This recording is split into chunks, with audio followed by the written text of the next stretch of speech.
जब भी कोई बहुत ही इंप्रेसिव काम कर कर दिखाता है तो हिंदी में हम आमतौर पर इस तरह शाबाशी देते हैं कि भाई वाह, मान गए तुम्हें, राइट।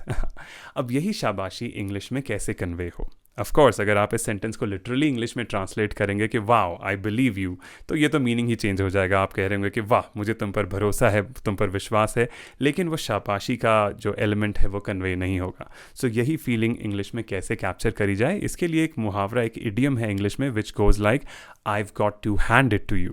अब इसे लिटरली हिंदी में ट्रांसलेट मत कीजिएगा कि मुझे तुम्हें अपना हाथ देना पड़ेगा। idioms do not have to mean what they sound like। इसका एक्चुअली इंग्लिश में वही प्रभाव, एग्जैक्टली वही इम्पैक्ट है जो हिंदी में है कि मान गए तुम्हें। कुछ सेंटेंसेस के एग्जांपल्स देखिए, जैसे कोई कह रहा है कि भाई वाह, मानना पड़ेगा, तुमने तो वाकई में कर दिखाया। So the sentence will go like I've got to hand it to you, you actually pulled it off। और पुल ऑफ एक यहाँ पर फ्रेजल वर्ब है जो इस्तेमाल होता है जब भी कोई मुश्किल चीज़ कर कर दिखाए कि I've got to hand it to you, you actually pulled it off, तुमने तो कर दिया।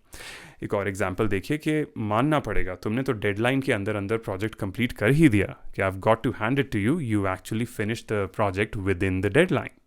और ये किसी की क्वालिटी के लिए भी यूज़ हो सकता है। For example, I've got to hand it to your sense of humor, I actually forgot what I was upset about। कि भाई तुम्हारी सेंस ऑफ ह्यूमर, तुम्हारी मजाकिया सेंस को की दाद देनी पड़ेगी, मानना पड़ेगा, मैं भूल ही गया कि मैं किस चीज़ को लेकर परेशान था। So that is I've got to hand it to you।